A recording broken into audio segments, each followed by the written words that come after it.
Welcome to our channel. Today we how to authenticate with Twilio WhatsApp templates using API authentication, detailed guide step by step clearly. To authenticate with Twilio WhatsApp templates using API authentication, begin by setting up your Twilio account. Log into your Twilio console.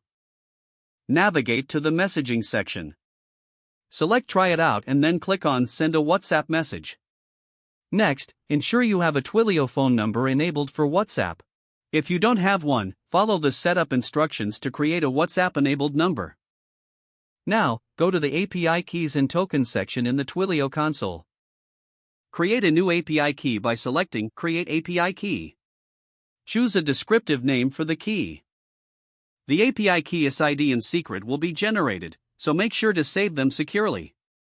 To get started with the API, open your preferred programming environment. Install the Twilio SDK if you haven't already by running the relevant installation command. For Python, run pip install Twilio. For Node.js, run npm install Twilio.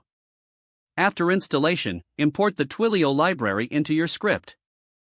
Set up your credentials using the API keys ID and secret you saved earlier. Create an instance of the Twilio client using your credentials. Now, construct your WhatsApp message template.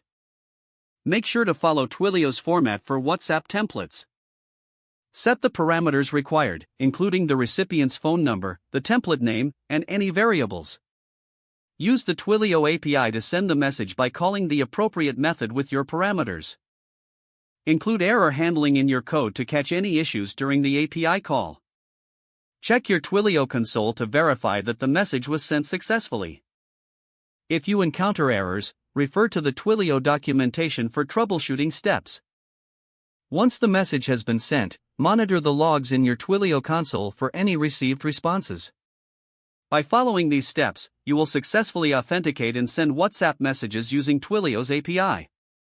If the page does not load, refresh the browser or try again in a private or incognito window. Make sure you are using the correct email address, then retype it carefully to avoid small typos.